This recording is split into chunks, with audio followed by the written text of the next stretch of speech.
Councilmember Joe. Councilmember Lowe. Councilmember Ron. Here. Vice Mayor Wong. Here. Mayor Cole. Here. The agenda is posted 72 hours prior. Well, first of all, we welcome everybody either online or we appreciate the guidance and respond to some of these issues. The agenda is posted 72 hours prior to each meeting of all locations. City Hall, the Rural Public Library, and the Stoneman Building, also posted online. We'll now go to the public section, public comment. The city welcomes public input. Also, items that are not on the agenda. Pursuant to state law, the city council cannot discuss items that are not on issues that are not on today's agenda. To ensure that everyone, including those that joining us remotely, are able to hear all speakers clearly, we need to remind one more an issue with Zoom audio. So, council members and the public and staff speak. Please note all comments are limited to uninvited city staff. I would now like to ask City Clerk Walker.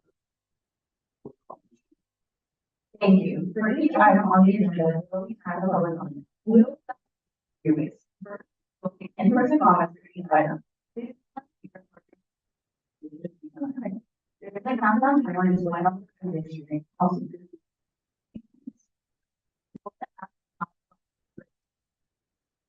On the agenda, there are 2 ways one of you would like to speak. First, which is the button that staff by clicking on raise hand, the bottom right of the screen. Until we pass the public comment, or no which item you're asking to speak on. Second option, you can send the chat box. You would like to see on the particular agenda. Comments will be accepted only for the end of the comment. Public comment period that. Keep in mind that if there any technical issues.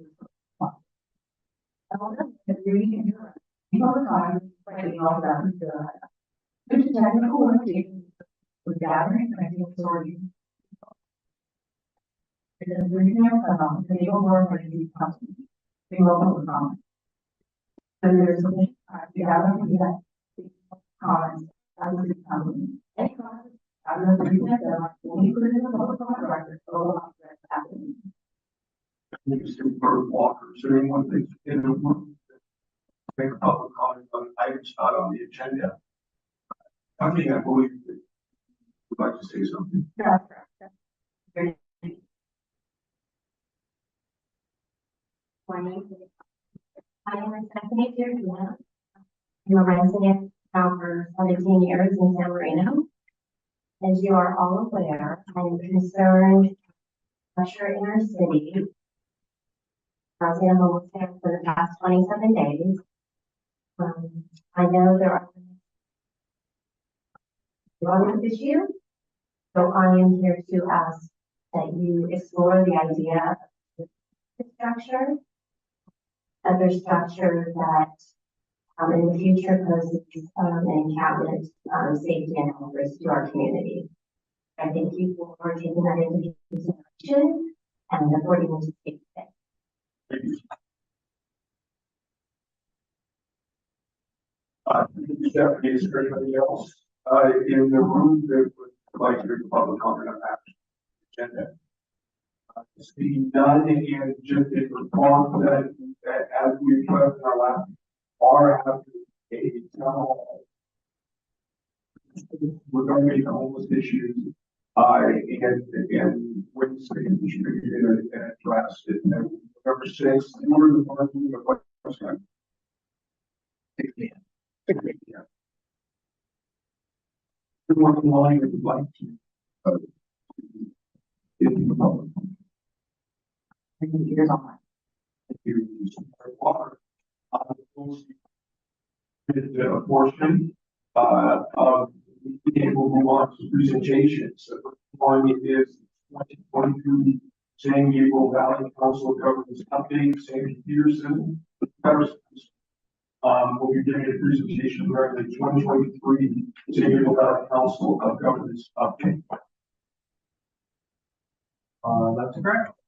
Good morning, San Marino City Council. Thank you for having me this morning. It's a pleasure to be in front of you.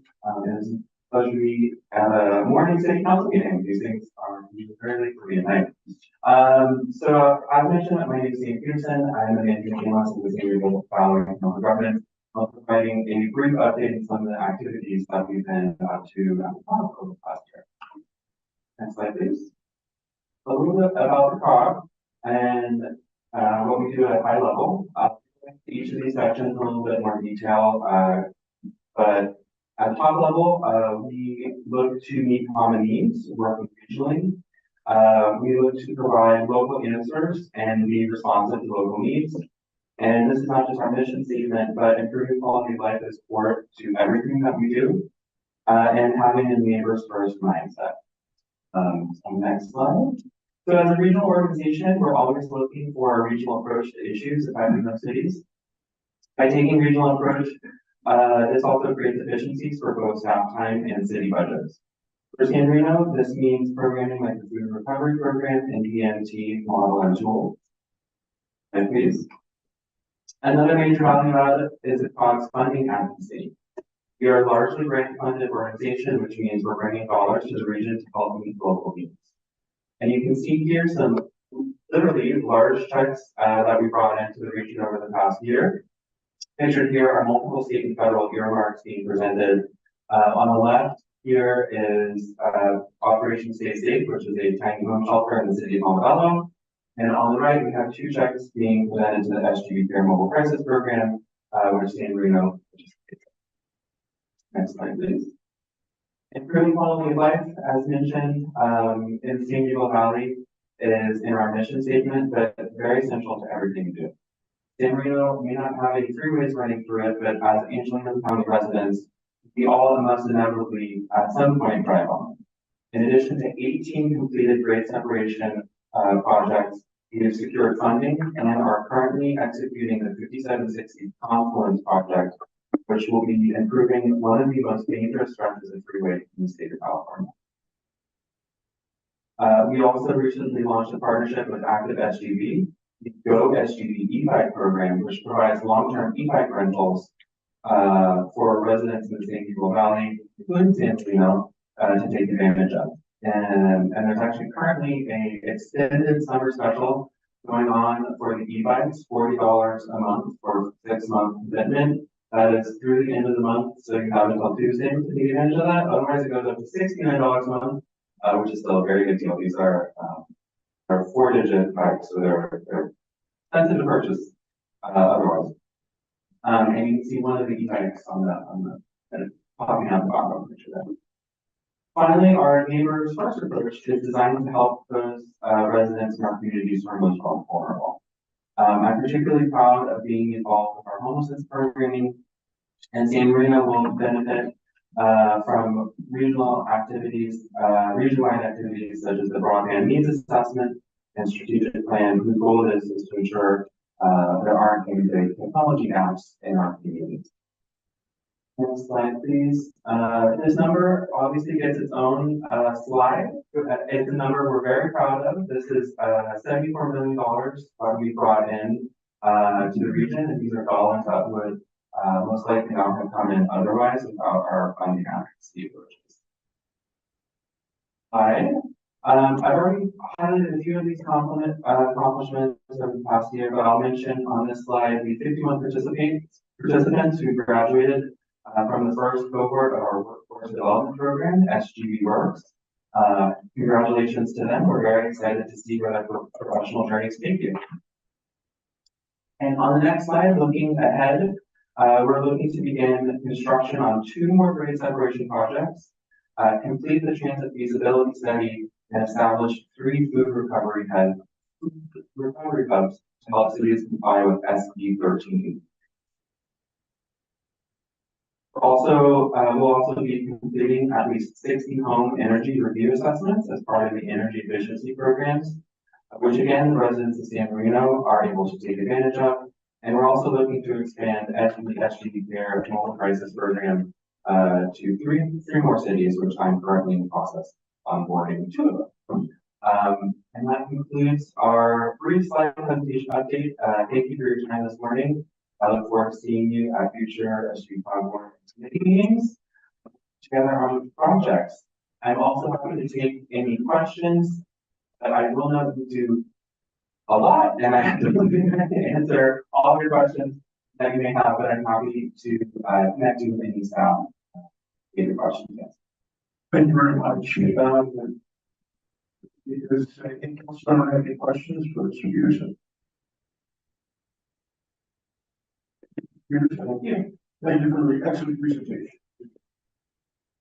Move on to the public hearings. Public hearing to consider extension to an emergency interim ordinance establishing a moratorium of artificial intelligence grants pursuant to California Code Section 65858. These other presentation from the Director of Field. Thank you very much for speakers on the September 13th City Council meeting. Council conducted a public hearing about the emergency interim ordinance to place a temporary moratorium. The installation of artificial grass in the city 45 days to address community concerns regarding the unregulated installation of artificial turf and synthetic grass. The ordinance before you this morning would extend the moratorium for an additional 10 months and 15 days allowed under government code.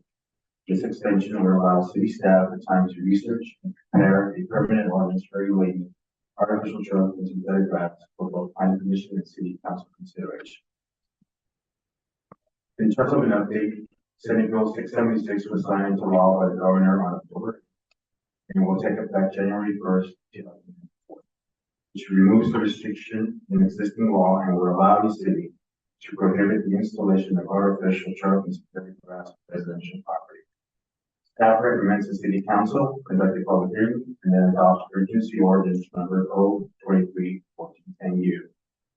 By a 4/5 vote extending the existing moratorium. This concludes staff's presentation. Staff is available for it.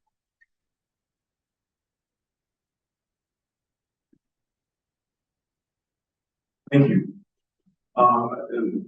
Questions from City Council, council members? Yeah, so I want to see there's a new Senate Bill 676. So I do have a question about it, but it just gave me an idea. So on this, for future items that some folks have all this kind of regulation, that doesn't make sense to our community.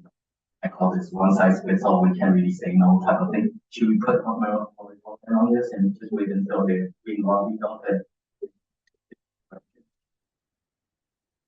wasn't a good idea, because environmental idea now is a bad idea because it's not safe. But so very interesting thing to me. So, and then I do have a question is that, so once the fine, after the moratorium, it will be fine.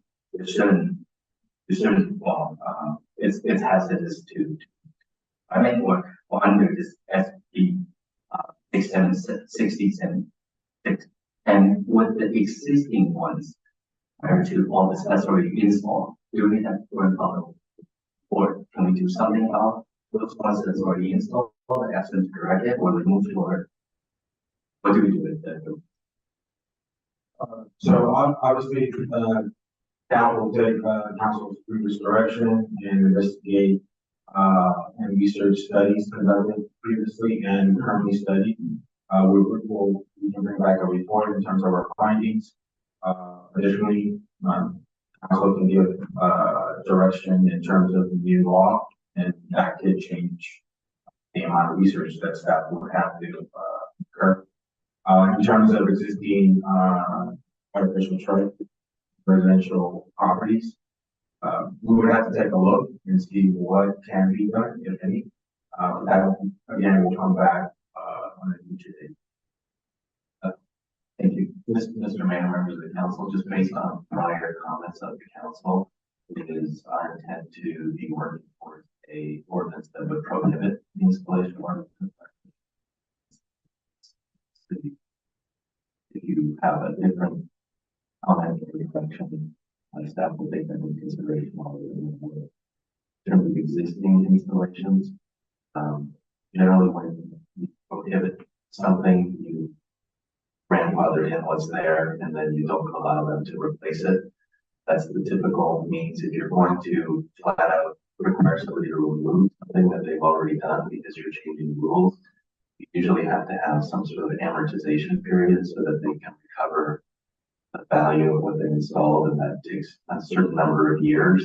It's hard to track when people install things versus how many years to amortize. So generally, it's simpler to just cut it off and say, on a forward basis, we're not going to allow this. We're not going to allow people to replace it.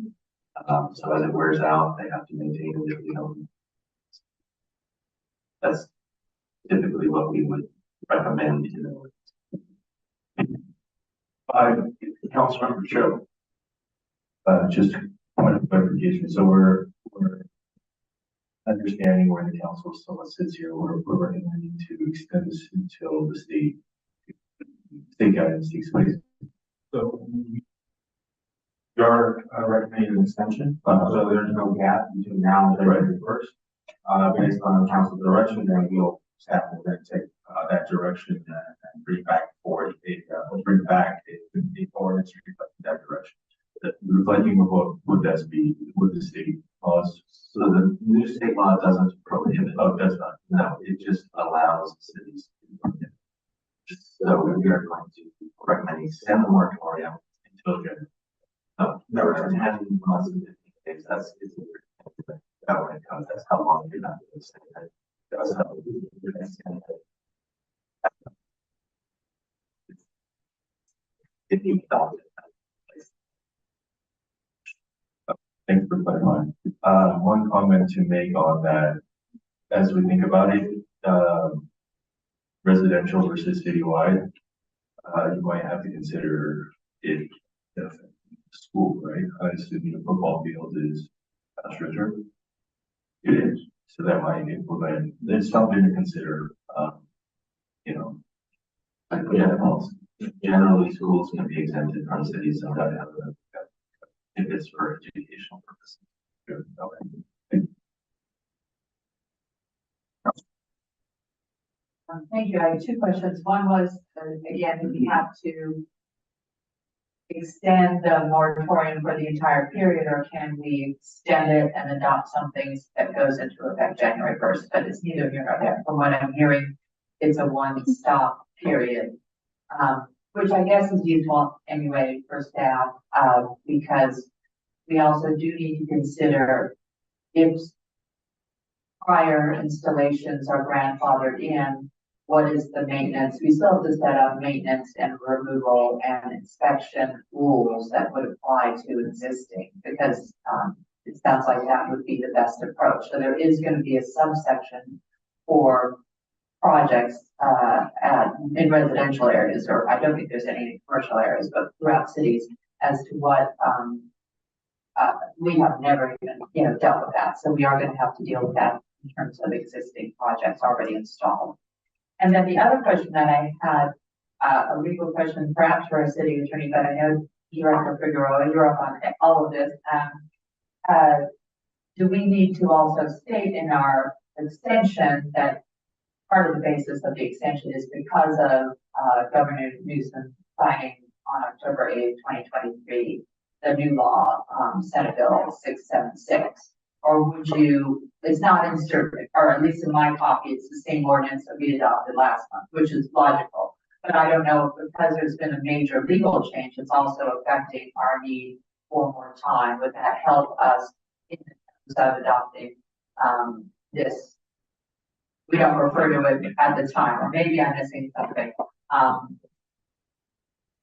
I just had to wonder if we can insert that language in to attorney can probably give us the best language into that first whereas where we talk about the government code section, and because of 2023 legislation and Senate bill. Is it the fourth?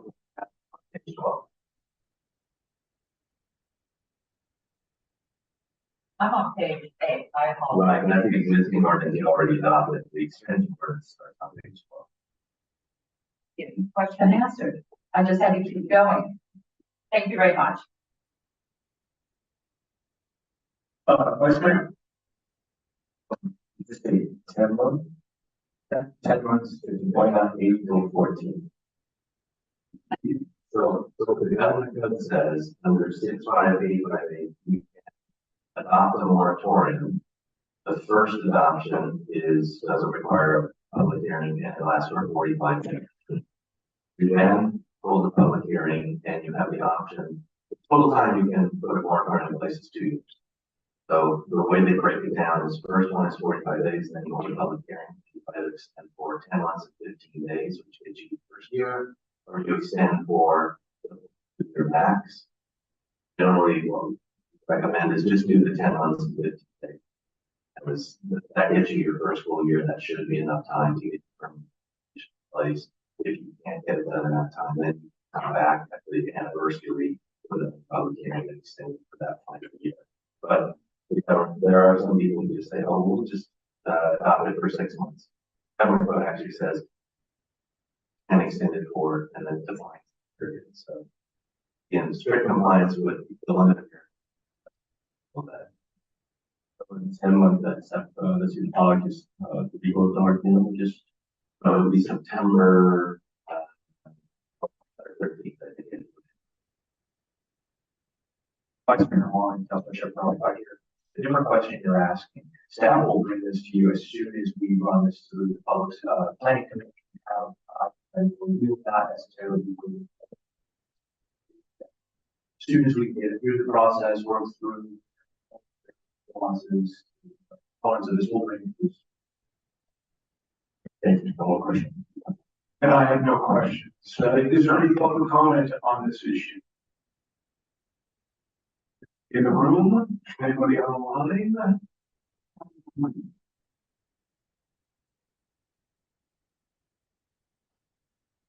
Very much. Director, stating like was using no member to comments to someone else. Any discussion, yay, or however you feel, council,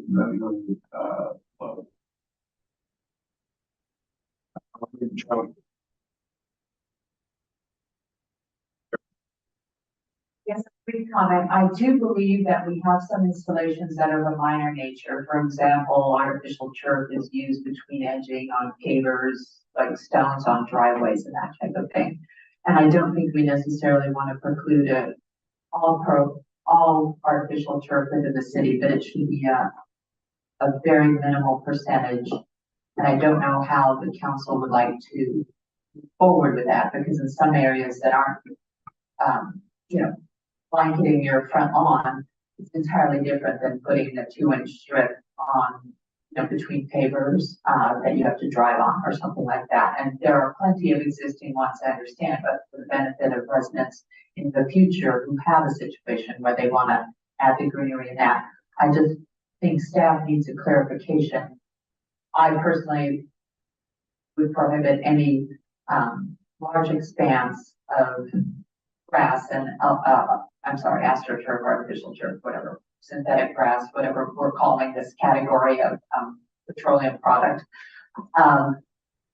But I think that we also have to recognize that extremely limited, 2% of less of outdoor space or 5% of less where they're doing, I don't know what the council, that's my only question to the council members, aside from adopting a strict moratorium, there are places where it's useful.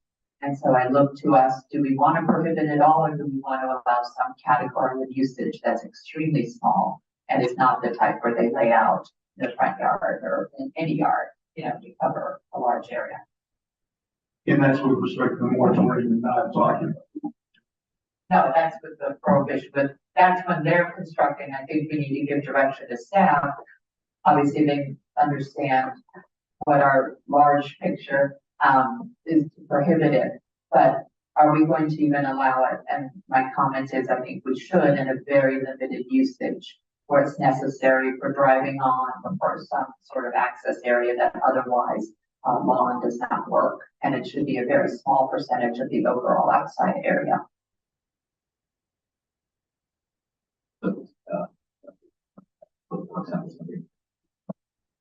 on something like that is, we should, yeah, we should. So like our impervious coverage, just put a threshold there. Looking to change what's, before us, this was, give a moratorium, we don't want to adopt it because we don't, we're sending it back with another amendment. Yeah, maybe my fault was asking. But it sounds like it's some exceptions, so we can make some potential exceptions for the planning commission to make recommendations on to you when this comes back. Either include those exceptions as part of your permanent ordinance plan. So basically, we would continue this item or. So the moratorium, I'm not hearing any recommendations change anything on the moratorium. I thought that you were saying that within our moratorium. Okay. I was trying to be helpful because I know that staff is gonna bring back, ultimately. Oh, okay. And I was wondering if we had a consensus as to what the ultimate result is, but it will go through planning commission. Right. And then come before us, so I apologize, I didn't know. Okay, Vice Mayor. So I don't want to come in, thank you. I have, no comments on the Managing Director, Control. By this advice, I will entertain a motion and a second on, item number 1. I move to adopt urgency ordinance number O-23-1410-U, an urgency interim ordinance of the city council of San Marino extending the term of the ordinance number O-21-1385-U, establishing a temporary moratorium, the installation of artificial turf and synthetic grass in the city of San Marino. For a second, been moved and second, roll call please. Councilmember Joe? Yes. Councilmember Lowe? Yes. Councilmember Sexton? Yes. Vice Mayor Long? Yes. Mayor Hall? Yes, motion passes. Thank you. Item number 2, new business approval resolution of R 23-28 adopting a policy. We have representation, communication. You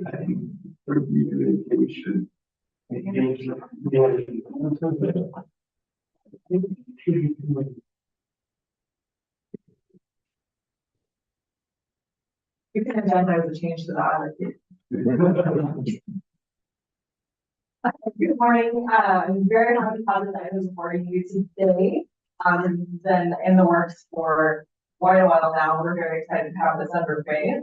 So the policy before you on this resolution serves as an extension of our continued effort to continue to build our sense of community. It was a priority set by the mayor earlier this year, and we have seen this many items come to you, but this is just a further extension of that. So we have a desire, we've heard from the council to host a community calendar that would be a more comprehensive list of events that would be open to all community members, not just the city events that we host as staff. And I just want to say thank you to you guys because it takes leaders who are truly committed to connecting residents to host this type of resource. Not every city allows their city website to host this type of a calendar. So it is showing a true mark of our commitment to this. In order to produce this policy, staff conducted research in order to find the best way to facilitate this type of calendar. I want to say thank you to Kristen Shigamato, who's here today. During her tenure helping us out in the city manager's office while we were searching for a city clerk, she helped me out tremendously with the research to conduct, to reach out to cities. And we found 3 other cities that facilitate similar calendars and built this policy based off of those examples that we have that were already tried and true and tested and were in place. This policy's main aim is to ensure that events promoted using city resources are of community value and not for personal gain or diminishment of any other group or person. If approved, this calendar will hopefully grow and evolve to encompass all of the wonderful opportunities that exist in the city for community members to get involved in groups and meet one another. And we recommend that you approve resolution R-23-28 and adopt the community calendar approval policy. I do want to note that Councilmember Shepherd Romney did reach out to me with, some minor grammatical errors. So we would hope that you would also include in that motion the ability to, make grammatical improvements to this policy. I'm available for any questions. Thank you, for your presentation. Thank you for your, staff, you and staff's, hard work, I thank you on this, so, I'm pleased to see this, move forward. Councilmember,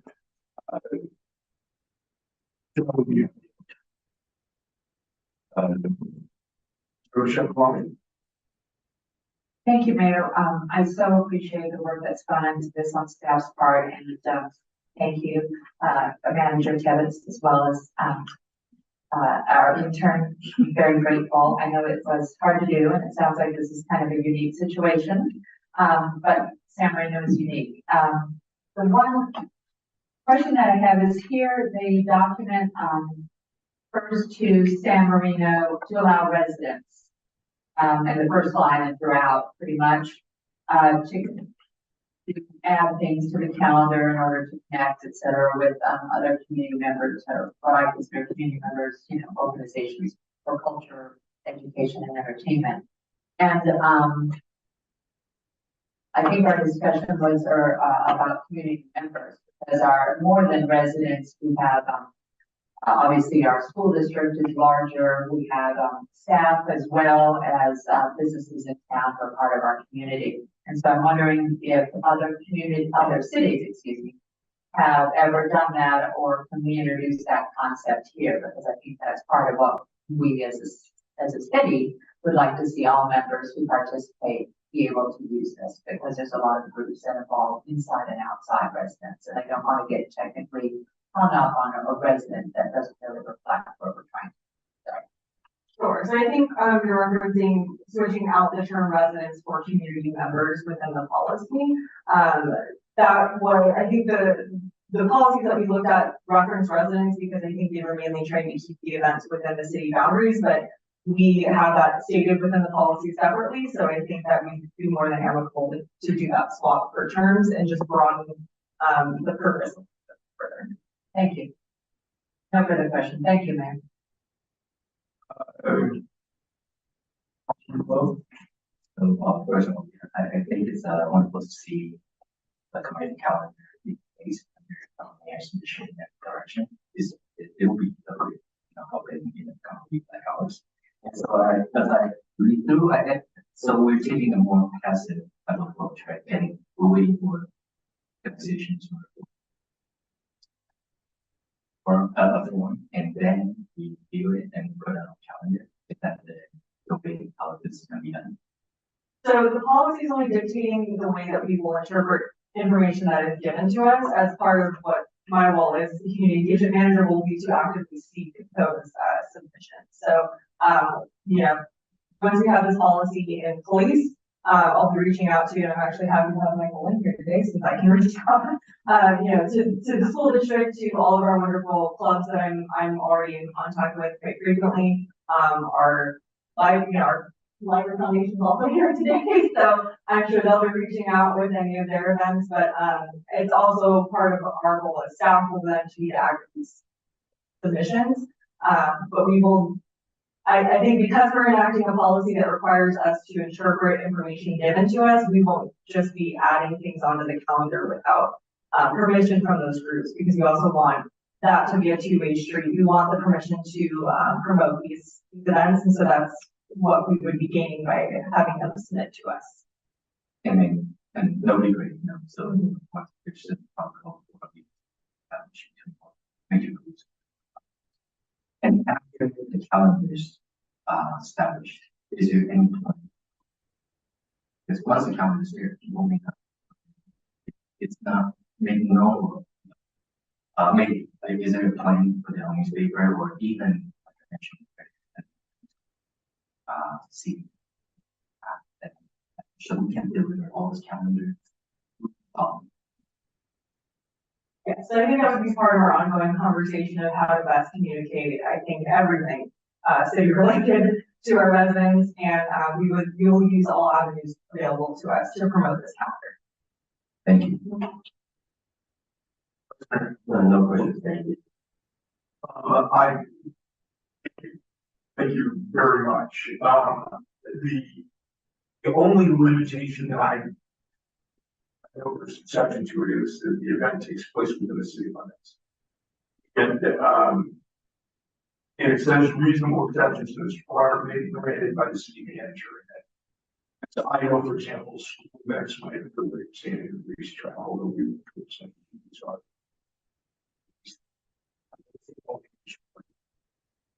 But I know that the everybody's sometimes at the railroad station, I've attended there.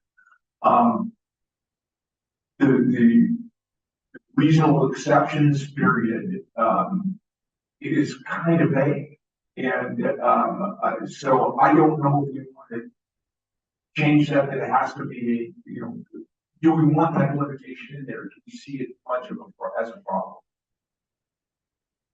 Thank you for the questions, Mayor. This being a new policy for us, I would interpret this as being iterative and we can try it out. And as you provide us feedback and direction, I will exercise as much reasonability as possible. But hearing the examples that you provided, I can use those selection process and things that the council sees that should fit the policy, should not, see by as guidance in you. You can work with you, find flaws, find the good and the bad and the ugly. The reason behind this community calendar is in essence not only to get information, allow people to get information out, but to make sure that there aren't, as I've expressed before, conflicts. Suddenly there's 4 things that you can go to, and you wonder, gosh, why are they all planning on the same night? And so I don't want that. I think eventually the exceptions will swallow the rule. But you're right, we're in a training wheel situation here and eventually. So just be aware that this is something that I'm going to be looking at to make sure that the exceptions don't swallow the rule and that maybe we just get rid of the rule. So noted, thank you. Thank you. Is there any public comment on this?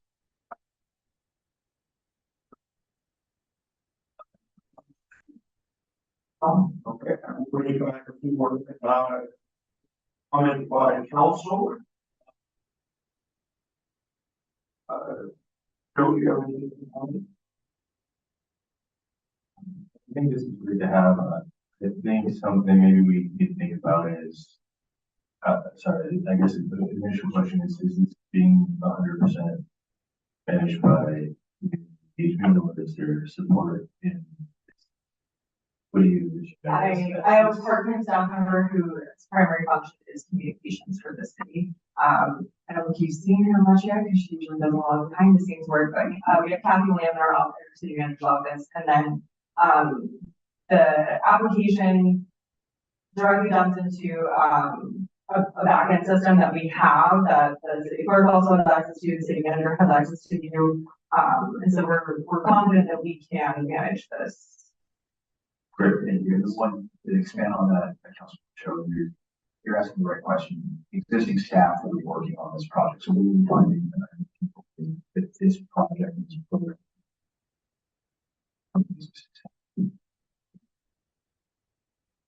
Thank you, Councilman Shen. Just that I would like you to change your Black San Marino community members. I think we, as well, I appreciate and hadn't thought about the within city limits. And I think that probably should be taken out because so many organizations do use facilities elsewhere. I'm just thinking of upcoming the Chinese clubs, mid-autumn festivals, just right outside the city limits. So it maybe should be or community organization or within city limits for new things might be a better way to structure that sentence. But that's something that can be worked out by staff. But otherwise, I'm very supportive of this and thank the mayor for driving this forward and as well, I forgot to do that initially, Mayor. So this will be a great asset. And if we work with the school district to upload theirs, we'll have a strong skeleton to move things forward. And I think after the first year, it will be a modest amount of time. Thank you. Yes, thank you for doing this. And, well, I mean, for the location, perhaps we can add the link to their flyer to their website, so that way they can find the locations. Thank you. I have no further comments. And I really appreciate your work. I will entertain a motion and so I move to approve resolution R 2328 adopt a calendar policy.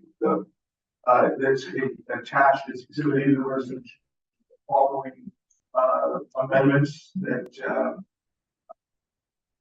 event takes place within the city limits or is operated by a community-based organization.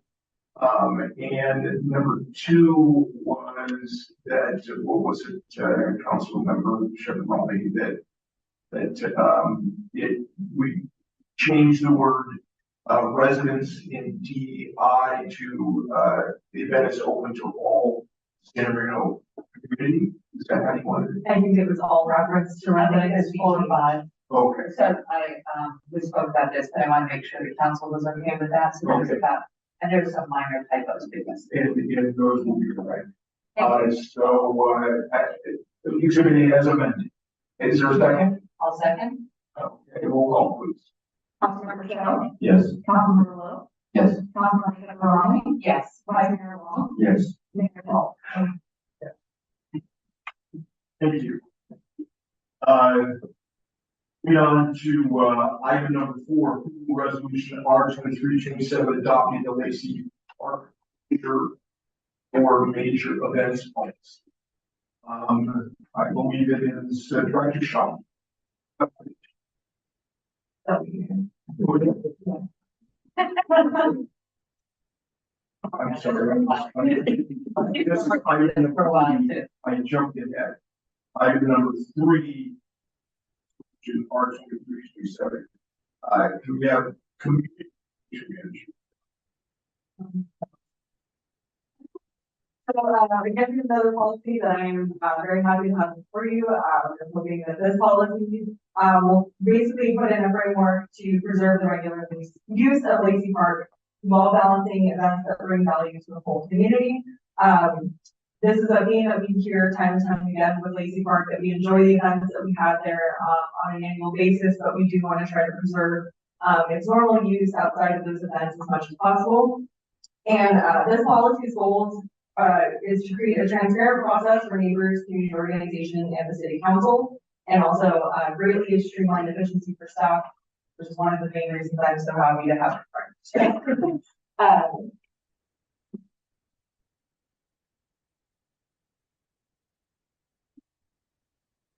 Okay.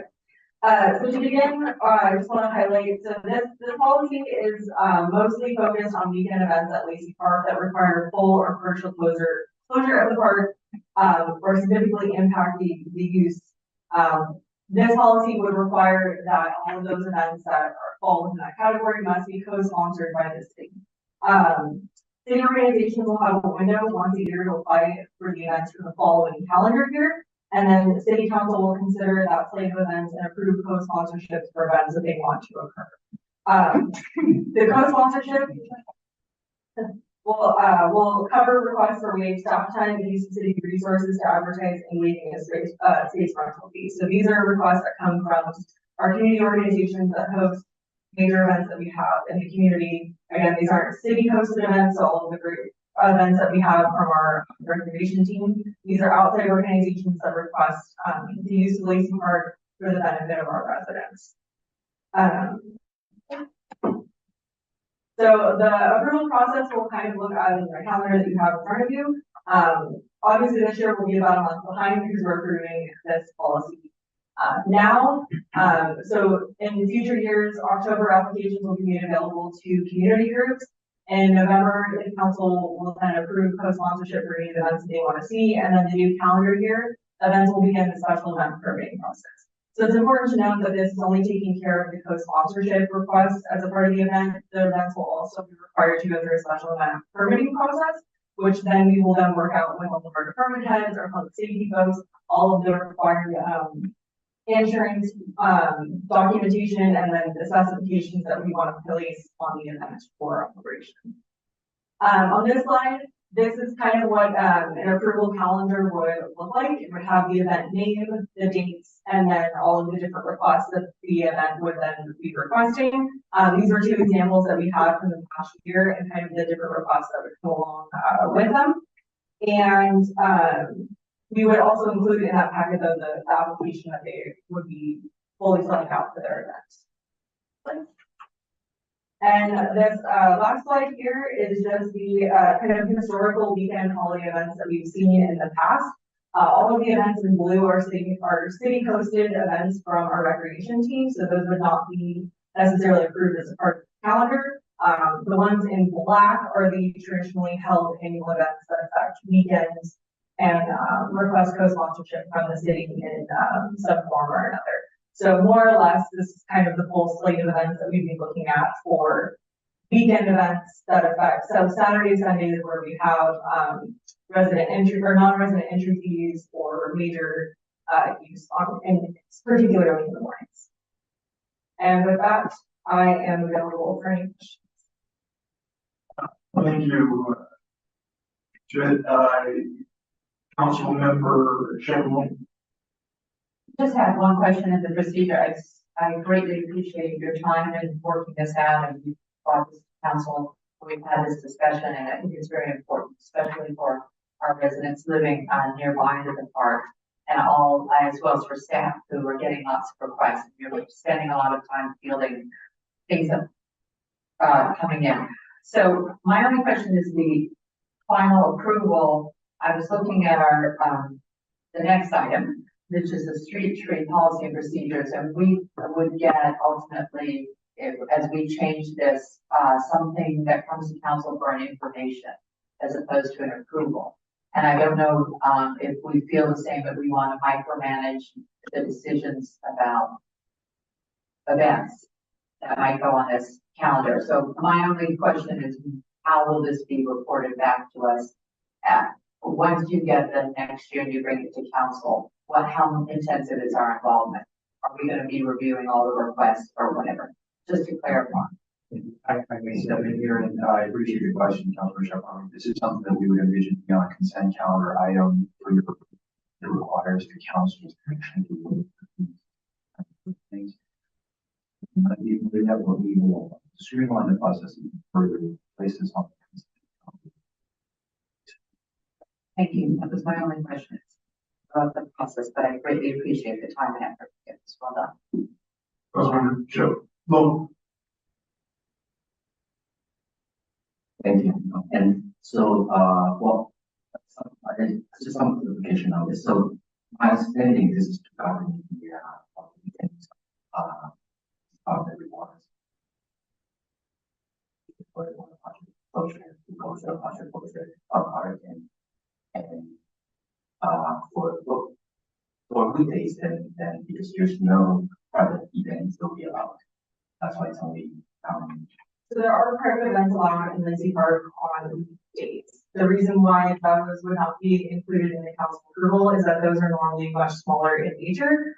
Some of the examples that I have from the past year, and again, most of those go through a normal reservation process with the recreation department. They're smaller groups that are just meeting in the park for a Wednesday afternoon picnic or something like that. The only time it jumps up to a special event permit level is if there's a large amount of them coming in. So examples from this past year that I have, Southwestern Academy had a student picnic that they all walked down from the school and then had a picnic, and we did a special event permit for that just so we had the right insurance in place from them, and it was a large amount of them, and they were taking up quite a bit of the park space. But again, I think that was on a Tuesday afternoon where we didn't have much regular use going on at the park, and that didn't impact any fee collection or ID checking that we had to do at the front gate. Other examples of that is San Marino High School cross country meet. Those meets usually occur on Thursdays. It's of low impact to the park. We're not having to waive any fees, so there isn't any council required involvement on that because it's not there's no municipal code basically regulating any part of that, so you're not having to ask for an exception to those types of events. And then the second question I have, is that what about the events? For example, if it's on Friday night after park closed, is it considered weekend or still weekday? And then if it's on Saturday evening, for example, and technically it doesn't require food culture, but it's already closed. And on the other side, is we have to open, when park is closed, and we still have to staff for those, we'll still use resources in that. So does that fall under, does that require council approval if it's on evening? We get what Friday night and Saturday. What is that? I think in that instance, you'd be asking staff to waive the hours required and put in extra staffing and staffing. So I would assume separate department this policy, that kind of an unusual event would come out.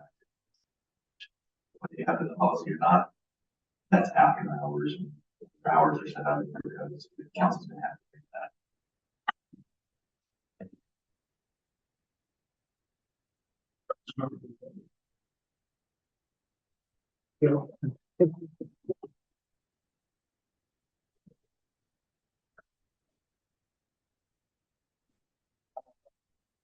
I think, again, I think it's where we are is, I think my concern was the operating and the process of it, so just curious on like how we're doing the intake. Is there a system where intaking it in where we can just kind of refresh and renew, not refresh, but like where it's already in the system, both from a process standpoint for you and then also from a transition area, right? If those 5-10 years from now, a lot of that information is still in the base. So is that, are we using any software for that, or how are we doing intake kind of this? We do not have permitting software for special event permits, as they're largely they are very infrequent that they come in. So they are managed in a paper process, fairly simply. The application piece for this policy is only 1 page long, and that would be kept within our records to reference for any future staff that would be involved in this. So like physically fill out and bring it. Yes. Okay.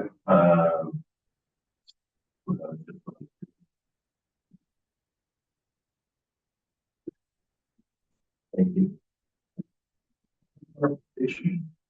When we, they now use the classic pays us fees, pays us for police use and so forth.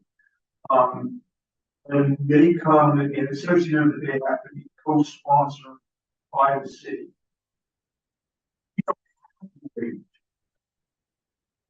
Correct. There is actually a stipulation in there that an organization cannot request waiver of so the Motor Classic requests a closure, that would be considered a full closure of the park. We hand over operations to them. And they are then taking over, they charge for entry for that event. So one of the, I'm so sorry, I don't know where it is in there, but one of the stipulations is if you are requesting full closure of the park and you are charging for participation in your event, you're not allowed to request waiver of your space economy. I wasn't sure if that's what this meant. Okay, so we will have public comment. Is there any public comment with respect to this item? Anyone online? There's no one online. Okay, I'll bring back to final comment. Council member Shekwa. I support this and thanks staff. I do appreciate, council member Cho's, inquiry of this, particularly about putting things online, digitizing maybe the form and making it fillable so that we have a paper trail of past, that not getting stuck, it's in a box somewhere, and they applied 3 years ago and then come back. But I do think that all these forms, related to some of the other things as well that we're discussing today, these submissions, for example, that we have before us for community events, it'd be great to have those up on our city website in some form that they can be directly to you, as opposed to the paper chain. So that's the only addition that I think would be useful, and maybe Calvin, Commissioner I got Councilmember Lowe's, suggestion of the app also, a city app, and maybe going forward, if we ever develop that, be great to have these tools that make it just easier for the community to access, some of these things. But thank you so much, and I appreciate your efforts in this regard. Number low.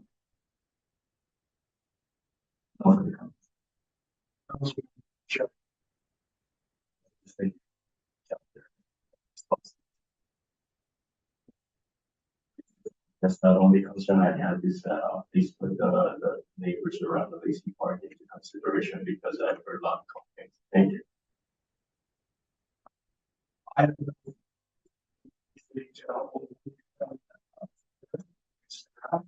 I will entertain a motion in a second. I move to approve resolution R-23-27 adopting the Lacy Park closure for major events policy. Motion in a second, roll call please. Councilmember Cho, Yes. Councilmember Wood, Yes. Councilmember Zaffarani, Yes. Vice Mayor Long, Yes. Mayor Hall. Yes, motion passes. Thank you. Item number 4. Adoption and revisions to the city's street policy and procedures amending the removal process. Let's take just a short break. See, Councilmember Joe just stepped out. Oh, let's just move on. Let's see, the presentation will be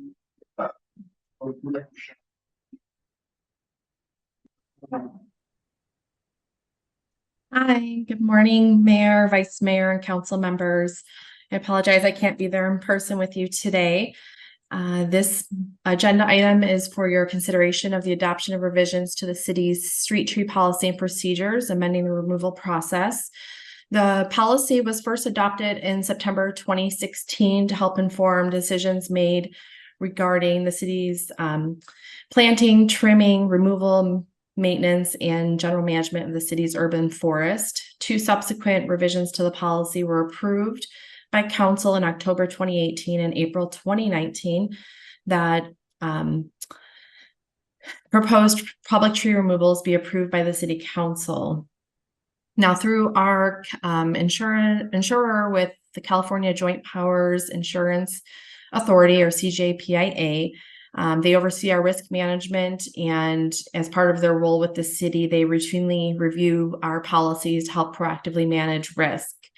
Based upon CJPIA's review of the city's street tree policy, revisions to the policy are recommended to address liability concerns with the existing language.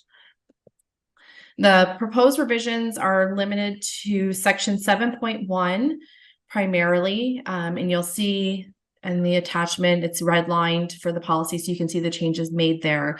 And substantially, it's not changing the process in which our department would operate in providing our recommendations to our city council tree liaison. We see that would continue the same as it always has. This really just clarifies that it will be provided, and we will work with the liaison to verify the accuracy of the list and to confirm that the proposed removals are consistent with the requirements of this policy. That would continue unchanged as we have always done it. It just clarifies that rule further. And the biggest change you'll see is that item number 3 in the report states that the list would then be forwarded to the full city council as an informational item rather than an action item. That's really the biggest difference there. We see that our department will continue to work with the city council tree liaisons as we have, most recently with our September report that was submitted to ensure that everything is accurate and we're consistent with our policy. And then it would be, once confirmed, forwarded to council again as an informational item rather than an action item. The last proposed change is to section 9.0, just to identify that the urban forester is listed as the primary staff member to supervise tree planting. Those are the changes that are proposed at this time, and staff recommends the city council adopt the recommended revisions to the city's street tree policy and procedures. I'm happy to answer any questions.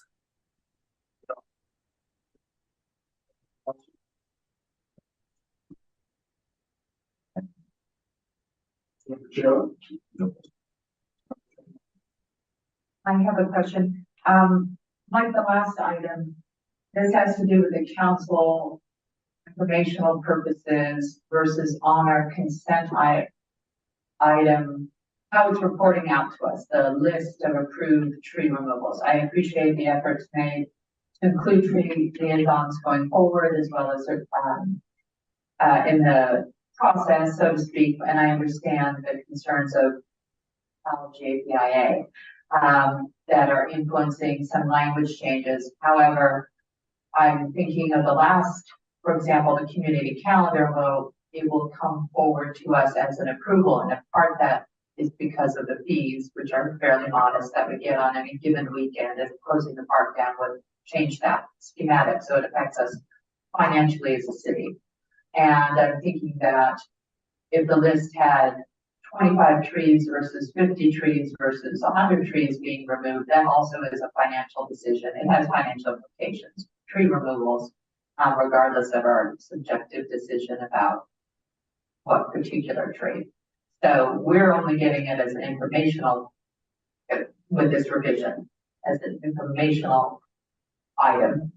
So I don't understand if that's a consent item, would it be the same as a community calendar matter? So, and which I think is a consent approval. The consent calendar is an approval process. Thank you, Councilor Chevron, for the question. Yes, the intent and as the policy was laid out for you as this agenda item, tree list would be a informational item on the consent calendar, noted file item for the council. The financial component that you're referencing, if there were a monetary cost, would be something that the council would be budgeting for as part of your annual budget. So your street tree removal budget, that would all be done as part of the budget process. So we would have all of our funding mechanism in place, and we would be working within the confines of that budget approval authority. Should we need additional budget items for some type of emergency or some really exigent circumstances, Director Shaw will bring you a special request for that. So we have right now a certain amount of street tree removals in our annual budget. I guess that's a. I don't know how it's handled, so I'm really ignorant as to what bucket, so to speak. Tree removal costs are budgeted in advance, or how that works. Indeed, Director Shaw or Director Shaw, they can answer where the recent street tree work that we were undertaking just several weeks ago, where those funds came.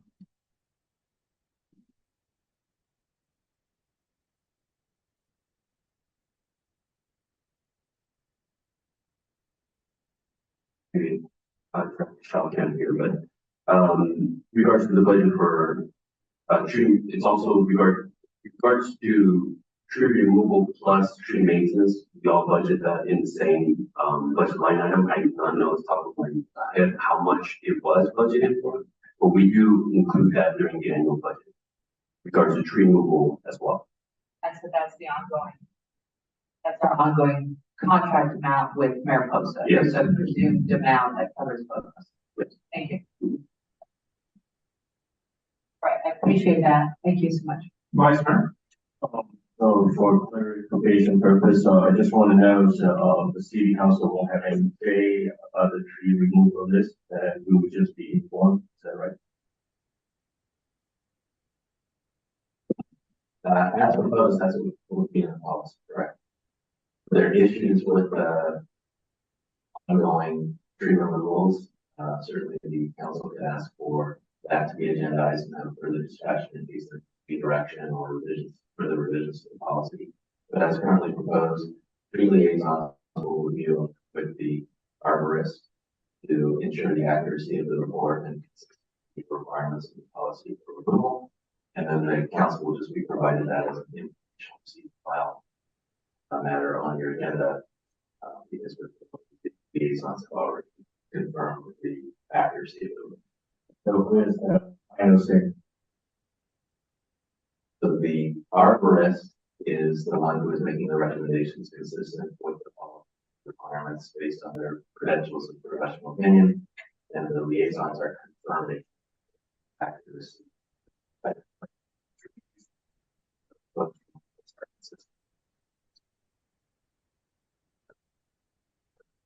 If it was the accuracy, and then the arborist would have to look at potentially revising.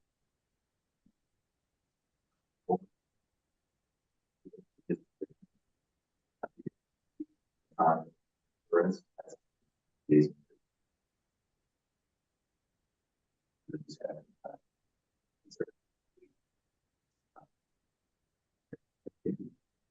I have, no questions. Thank you, Director Shaw. I will put up for the comment. Does anybody in the room care to speak on this issue? Not anybody online? We do not have any online. Thank you. I'll bring it back for a final comment by the council. Councilmember Lowe, do you have any other comments? So with this change now. Understood. Okay. Well, yes. Thank you. Joe? No.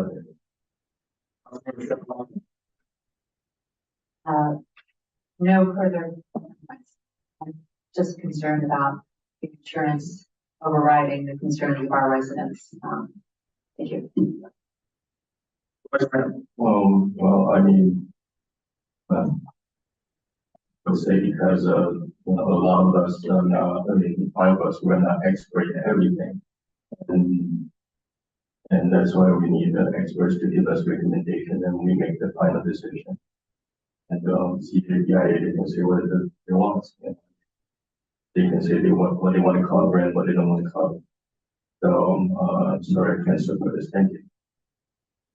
I do understand the concerns. However, we have, we decided to hire an urban forester and rely on that forester's judgment in taking care of our forestry in town. And there are real life concerns that we have, and one of them is insurance. And not that I felt that any liaison isn't qualified or motivated to assure that our trees are protected. I just believe that this is an issue where I have to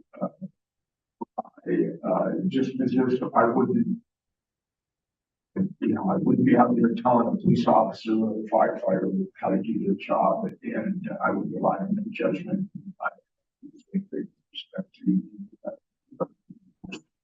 I will entertain a motion and a second.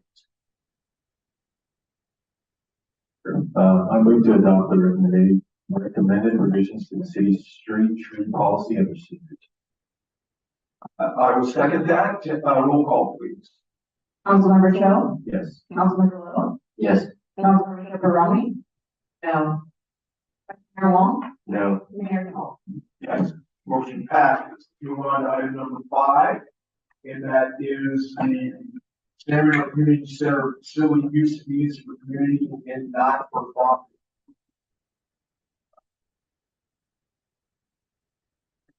A quick presentation from Director Johnson on this. Yes, very quick. Good morning, Mayor Hall, Vice Mayor Wong, and esteemed council members.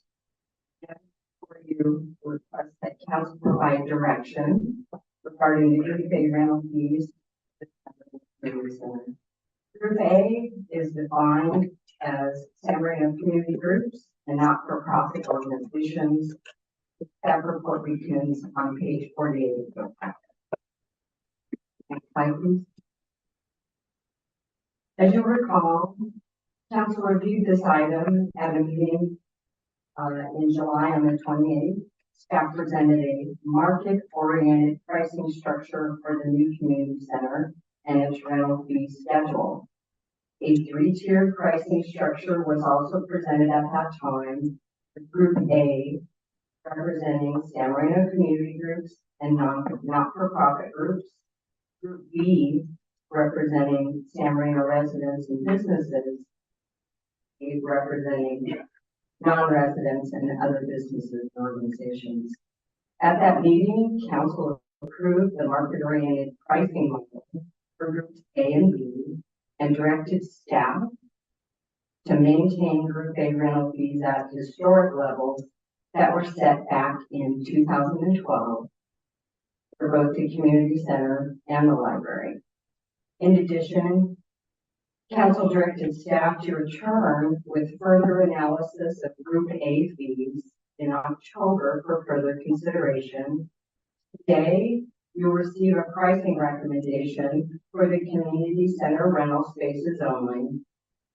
Based on direction received today, staff will then bring back to council library rental fees at a later time that include the Thornton Conference Room, our community room, and the show patio to ensure a consistent pricing structure and methodology for all indoor spaces. Next slide, please. As an alternative to the market-oriented pricing model, staff conducted an analysis of the community center's annual operating costs. This information was in use to follow a best practice pricing model considered a cost of service model. The analysis identified the actual cost of operating the building down to the actual cost per square foot. The direct cost recovery model or approach offers council the alternative to set Group A based only on operating expenses only, rather than fees that are competitive or based on community centers of similar size, condition, and amenities in the region. Staff's operating cost analysis was reviewed and verified by the city's longstanding fee consultants, revenue and cost specialists. As the staff report reflects, the center's annual operating costs are slightly over $1 million. When divided by the projected operating hours per year, the per hour cost is $321 per hour, then divided by the approximate square footage of the building, 10,799 square feet, which gets us to a cost per square foot of 3 cents. Attachment 1 in your packet on page 53 illustrates a revised fee schedule with Group A fees reflective of the cost to rent each space based on square footage times that 3 cents per square foot. This pricing model ensures that a significant discount for Group A organizations is greater than the fees that are being charged for Group B.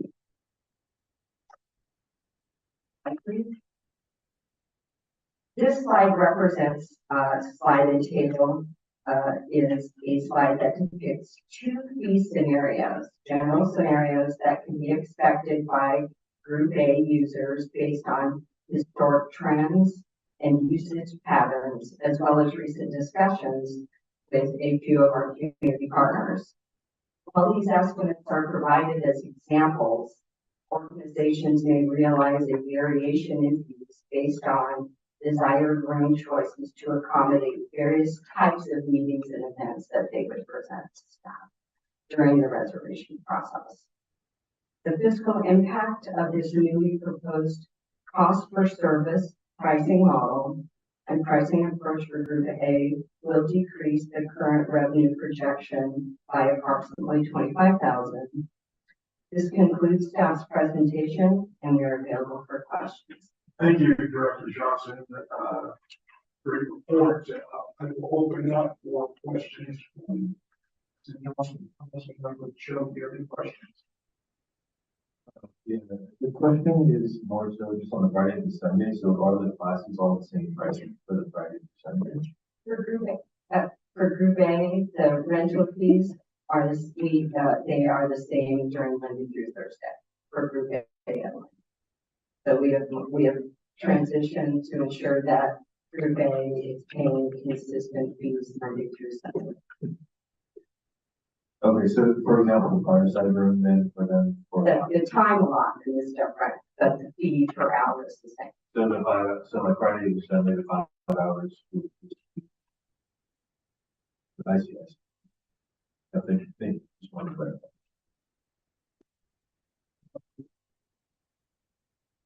I guess I have a similar question. I understand it's the same, but is there a 5-hour minimum? Yes. Okay, so every group has a 5-hour minimum to use it on Saturdays, on the weekends, yes. Interesting, okay. The other question that I had about this rental fee schedule or whatever this is as well, whatever we're calling this. The normal operating hours extend to 9 at night on Monday through Thursday, sorry, 10 and 10 on Friday and Saturday, and 11 a.m. to 5 p.m. on Sunday. Well, 11 a.m. to, right, 10 p.m. Saturday, sorry, I'll say the whole thing. And Sunday, in case somebody's listening and not looking, I'm referring to page 54. So I'm just repeating. So we have operating hours where the San Marino Community Center is staffed all of those times. It's available if we didn't have a rental staff it on the weekend. The building isn't just, open unless we have programming or a rental. So these aren't the normal operating No. hours. Those are Instead of available, here, those available operating hours, like a time frame when we can use the. Okay, and so I understand, because it's not, it says normal operating hours. That's what on the page of the very last step or second to last section. And so I'm just trying to figure out, so if a group was to want to meet from 11 a.m. on Sunday to 3 p.m. for a lunch, and there was another, assuming there's not another group together, or it's not being otherwise used for something that's not already open. Is that overtime? Then staff members obviously have to be there. So, because there's not a person there unless there's a reservation. I'm just trying to understand. So is that staff member being paid overtime? Or how does that, I don't understand.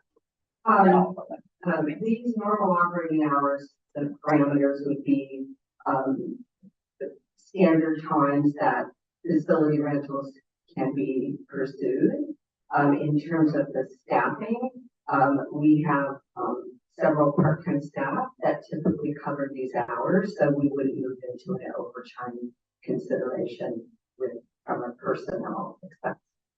But we would incur staff time, costs. Yes. That might not be for that. I'm trying to help clarify this question here. So using your example, Sunday, 11 a.m. to 3 p.m. A group A user.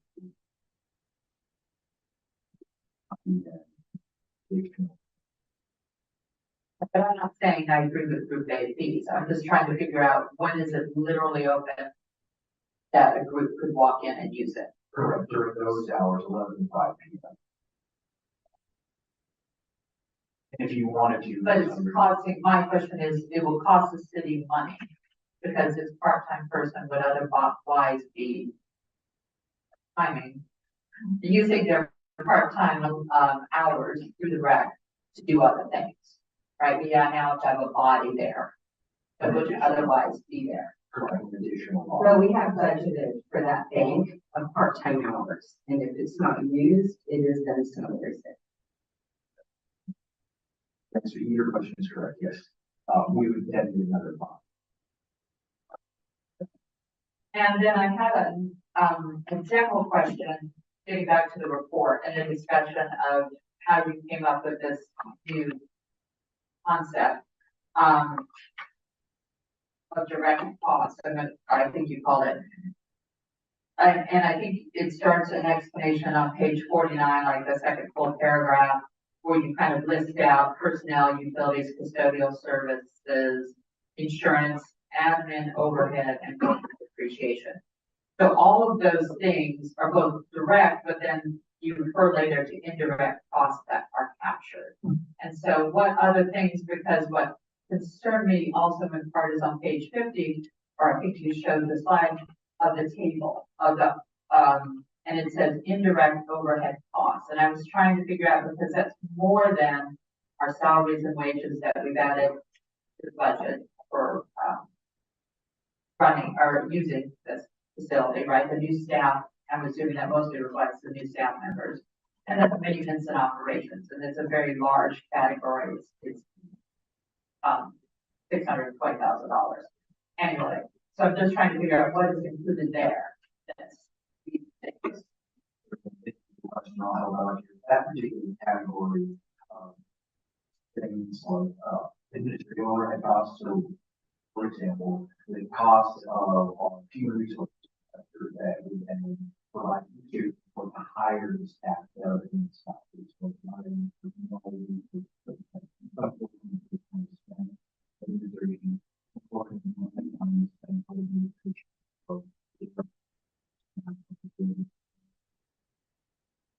It also includes, that is a smaller portion, it also includes other types of part of our application. And also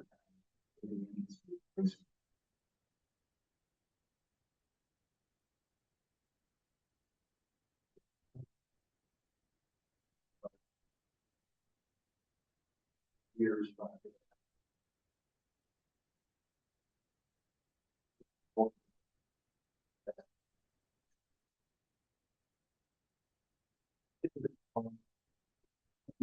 budget for replacement every 25, 30 years, you can pouring a little bit of money away every single year. That is part of that capital.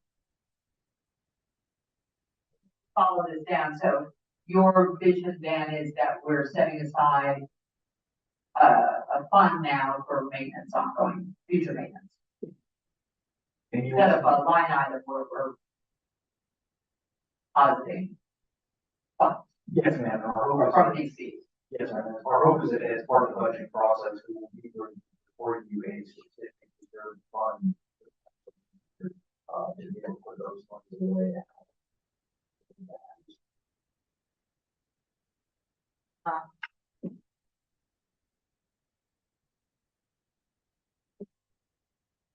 That was it. Thank you. That was my question.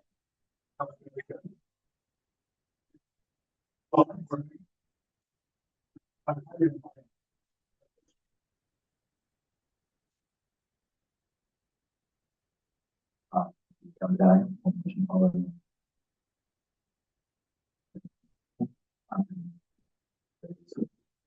We use the top base and the members of the committee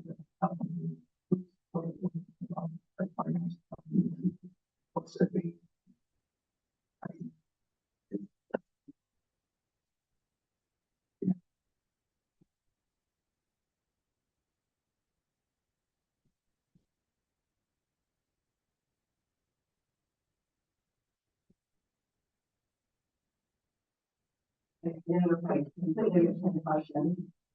The answer is yes. There, for example, and I don't think that they will mind us sharing. Group number two, if you could go that slide back. Group two.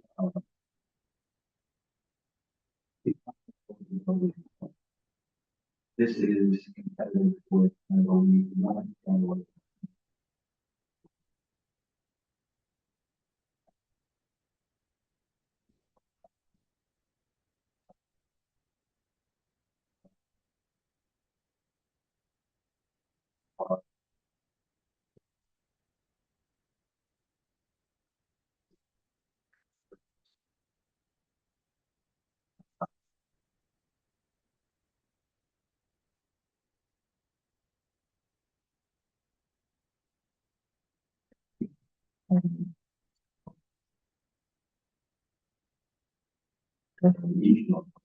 the difference.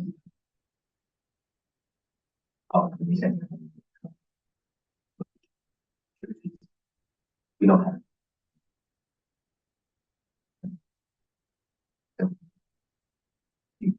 So they will have.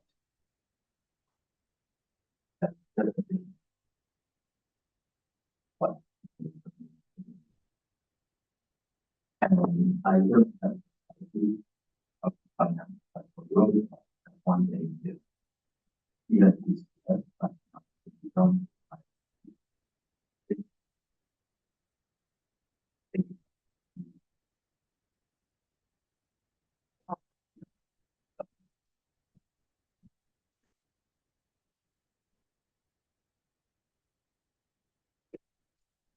are, having conversation internally, self-directed nursing, like the child, are looking to see what else we can, provide in the facility. There have been three major, items that, and I say major because they are tens of thousands of dollars in cost. We're looking at three additional improvements. One is screening of the rooftop equipment. And a second is providing audio video equipment to make the facility usable for council meetings and other broadcast classrooms, things like that. And the third one is the potential to procure,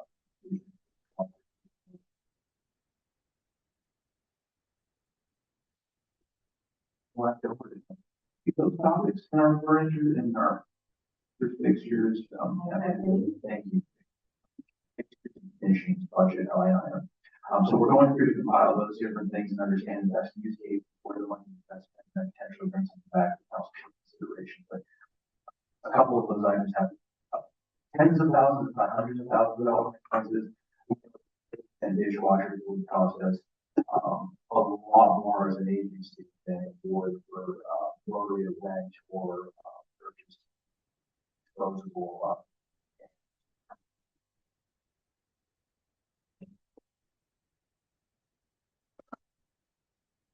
The only question I have is on the schedule, says Saturdays from 11 to 10, is that only for the personnel or is that for the operating? For example, if the school would want to have a party there, graduation party, and that means they have to end at 10 or they can, well, Typically it is 10, but if there was an application where they would like us to consider, we could extend to ensure that we have staffing availability as well as we're not violating any noise ordinances and things like that, but it could be accommodated, yes. and also for the residents, are they paying more, for personnel because, they're taxpayers and they are already paying all the salaries. So are they paying more according to this fee schedule? Well, I think you're asking is additional staff time going to be passed through beyond? Before I answer that, I just want to check one thing. Staff time outside of normal operating hours, which is that same line item, is $25 per hour. On the schedule under the ancillary fees, which is so if it was after 10 o'clock, it would be an additional $25 per hour. Cover that staff time. Per hour would include most likely one staff person. No more questions, thank you. I appreciate it's 10 o'clock in this is my bedtime. So Everybody should be. yeah. Why did you do that? No. I know.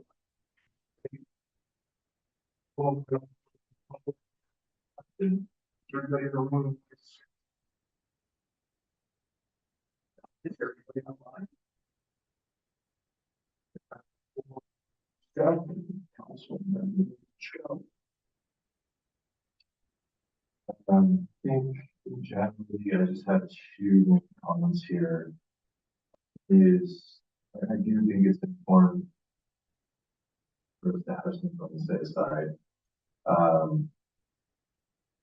We see this with school facilities, we see this in a lot of other cities, they don't have that, and then it's asking for a big chunk of money later on to maintain something. The other comment I want to make was mainly on I know the group A is we're trying to help out the community members and try to keep this very affordable. One suggestion I might have is, maybe have that group A listening after a certain number of uses, like a certain number of bookings, get back to them. That way we can have something more recurring from like an operating standpoint, at least if we know they're coming every month or every quarter. And a lot of these organizations will, under that price, but if we get a lot of these one-offs, to Councilwoman's point, I think it's going to actually be burning a lot of our resources and capacity from what we're charging at the hourly staffing it's 25 an hour, that's not even minimum wage plus overtime, if that's the case. So at least we can lock in something like almost like a package kind of deal to honor that group pay price. Doesn't have to be high. My suggestion is just to have, even if it's like twice a year, 4 times a year, whatever we're saying. I don't think that would hurt anyone that we're trying to service anyways, and then that would kind of be for us to have get a couple more meetings that way.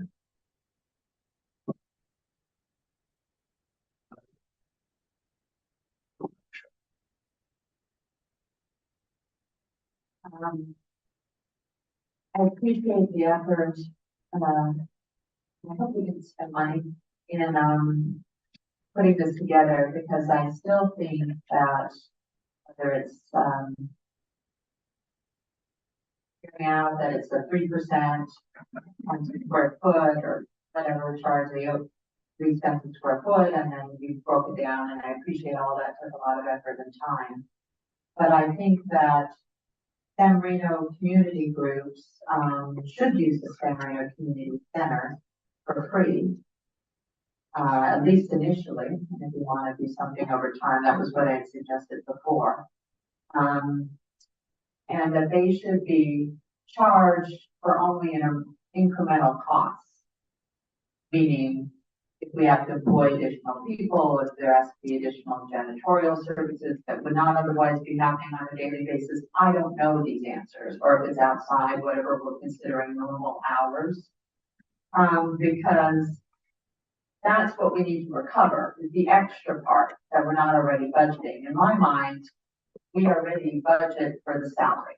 We did it as a council, it passed, we have people to help administer and help your staff, obviously. And I understand Lizette is here and she's gonna have to do,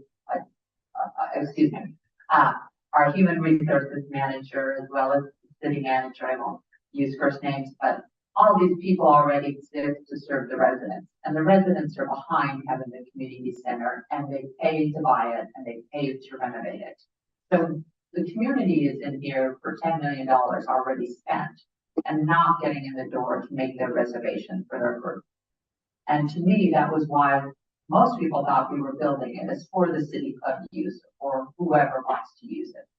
The Boy Scouts and for their Eagle Scouts and the schools for their graduation party. It used to be at Huntington Middle School, etc. And I think it's critical that we return that benefit to our community members right away. And over time, I hope they come back. I hope they love it and come back, and we have too much use, and that is the benefit of spending this money. We're already factoring in our salaries, our depreciation of every building in the city. We have an annual budget that should be, and I love the idea of a fund, right? Looking forward, how do we want to handle that? And I appreciate that. It's absolutely a great idea. I know Director Chung and City Manager and the finance liaison to come forward with something about that entity and think about how we're going to set aside money, continuing maintenance, and then, you know, eventual replacement, et cetera, parts.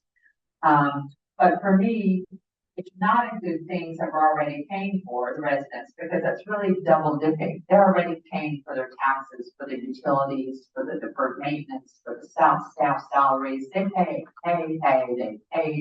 paid already for the past 10 years since prior city councils agreed to buy the spot, spend money on it to even maintain it in its prior less than positive state.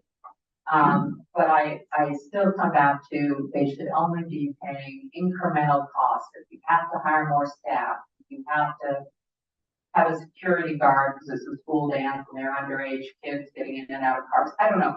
Figure out those costs and make those the costs that our residents pay. It's not to turn on the lights.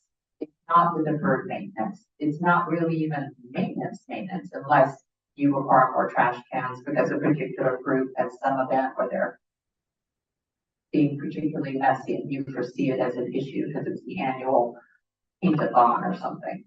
But I believe that we should not be going in this direction because it's just as if it would sit empty. Otherwise, we're going to have an empty shell of a building. If we outprice community groups, even with this, than we had given them before, they won't come. So it doesn't make any sense to me that we're going and the total costs of overhead and administrative fees and because we would be paying for the air and the lights and the staff otherwise that are during these normal operating hours. Just to have it empty. And I don't think the community wants it to be an empty shell. We want it to be a community meeting place. And it's been a long time getting there. If this becomes a burden, then I understand we have to revisit this issue. But I don't think it should include all the costs that are encompassing, no matter how we calculate it. It makes no sense. But thank you, and I'm sorry. Councilmember Joe. Oh. You're up, Councilmember. Thank you. And then comment I had, when this first came up, months or so ago, to giving, same comment I have is, to me, any government, facility, especially corporation, is, facilities or programs, not here to, here to maximize, to encourage usage, to use.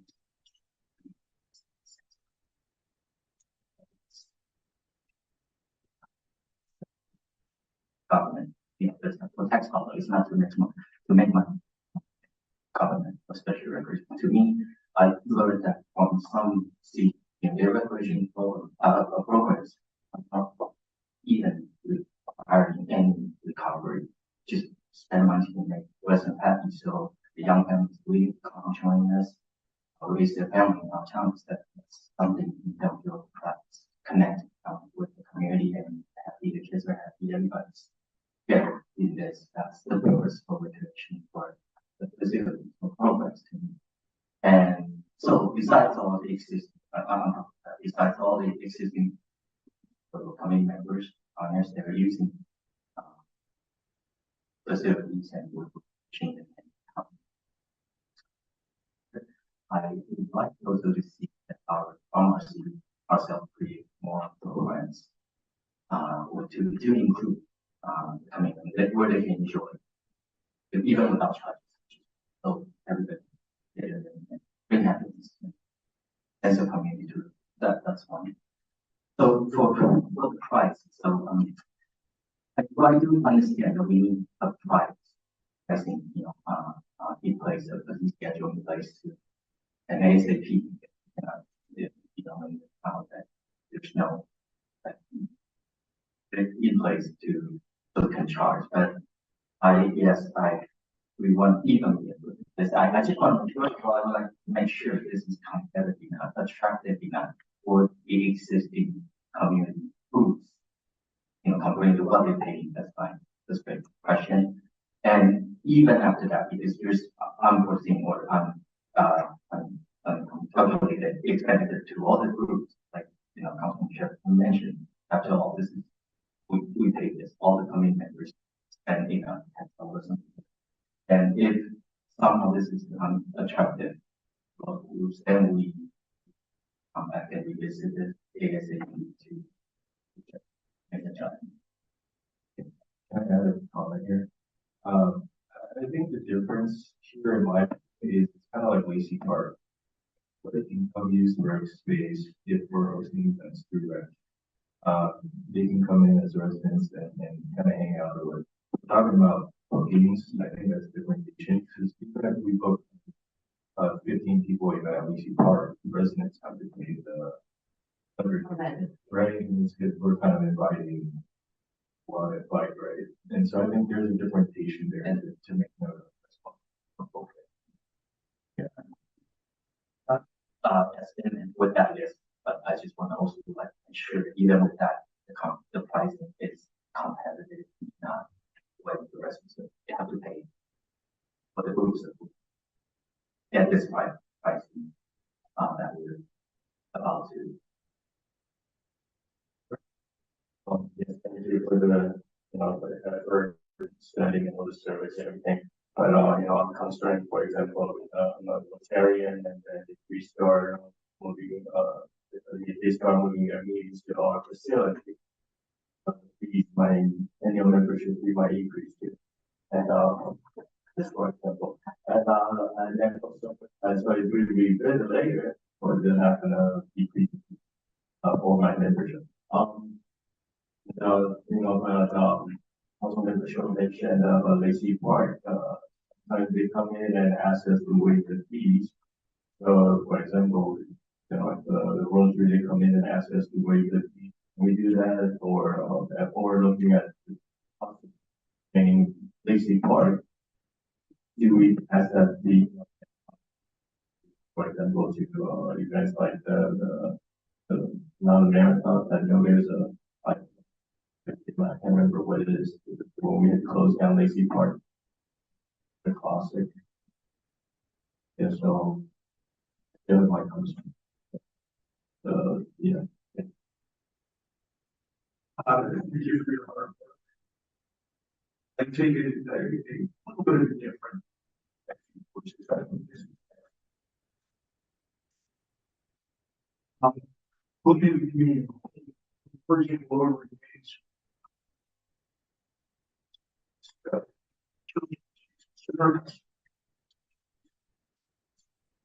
Member of the community, not a member of the city.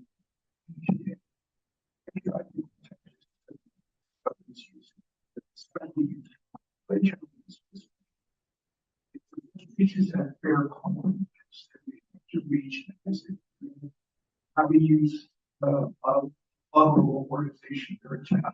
We're going to give you a discount. We're not going to place the entire operation as on the community as on the.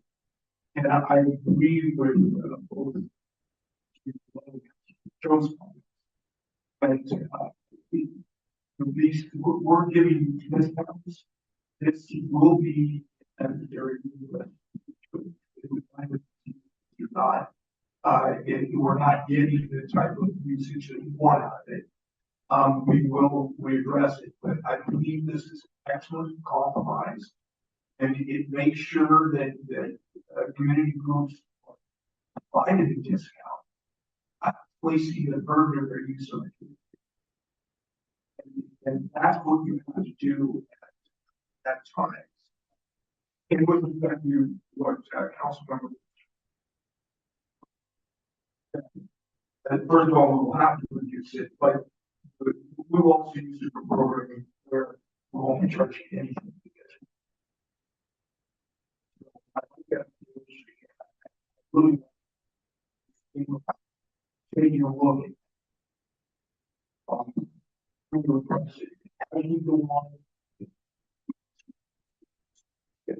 okay. I think the further comment because I know council members. Motion for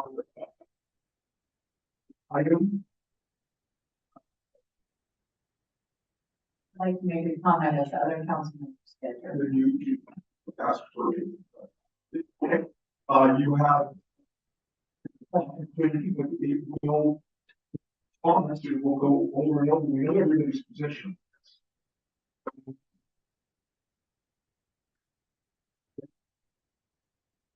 Thank you, Mayor.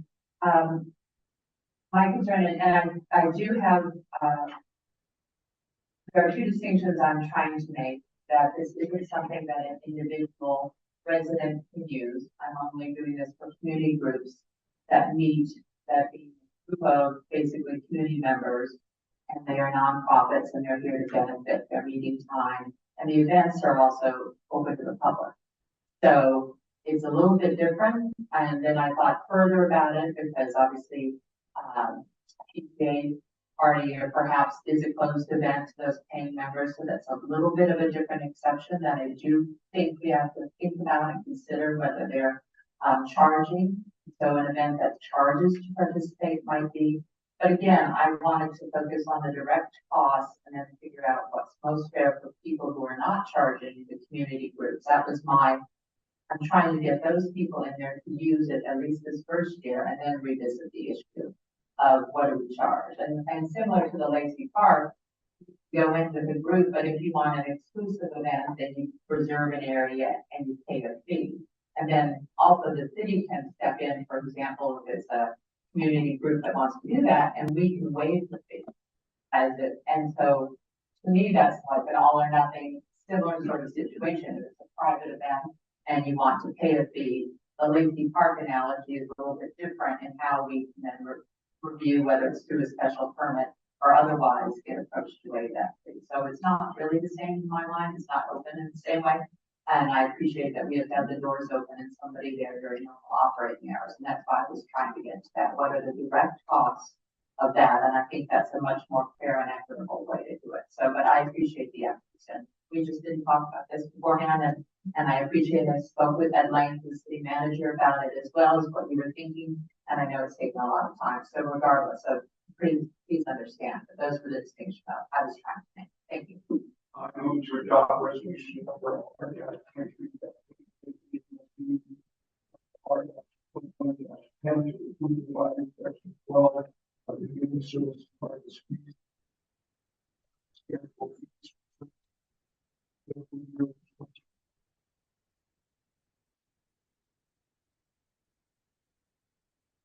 Councilmember Cho, Yes. Councilmember Rami. Yeah.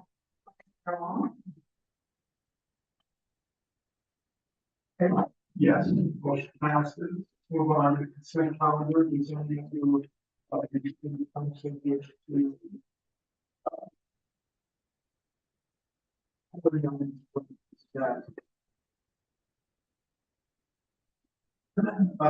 there any requests for public comments from? Anyone in the room? Online? Online. Thank you very much. I will have a motion in a second to approve the consent calendar. Is there a second? Second, roll call, please. Councilmember Cho, Yes. Councilmember Wells, Yes. Councilmember Rami. Yes. Vice Mayor Long, Yes. Mayor Hall. Yes. Do we have any written, the motion passes, we have written communication on writings. Everyone, thank you. Is there anyone wishing to speak at this time for last public comment? If so, please state your name and address for the record as you want to city council is legally allowed to engage in discussion on the items that are agenda. Anybody in the room? See none, anybody online? Okay, are there any items the council would like to add to a future agenda? I would like to correct our prior minutes to reflect the main correction of, we closed the meeting in honor of, Ms. Morris, excuse me, and I mistakenly said, Sue and Anderson. So I would like our minutes to reflect that the last meeting was closed in her honor, and that was my confusion, and I apologize to her. Thank you. Or to, okay. Okay, I think that's just a matter of formality. If we approve those minutes, yeah. Didn't know if they were in. Yeah. Okay, any other items for future agendas? Seeing none, do any council members have a special adjournment today? Seeing none, I adjourn the adjournment.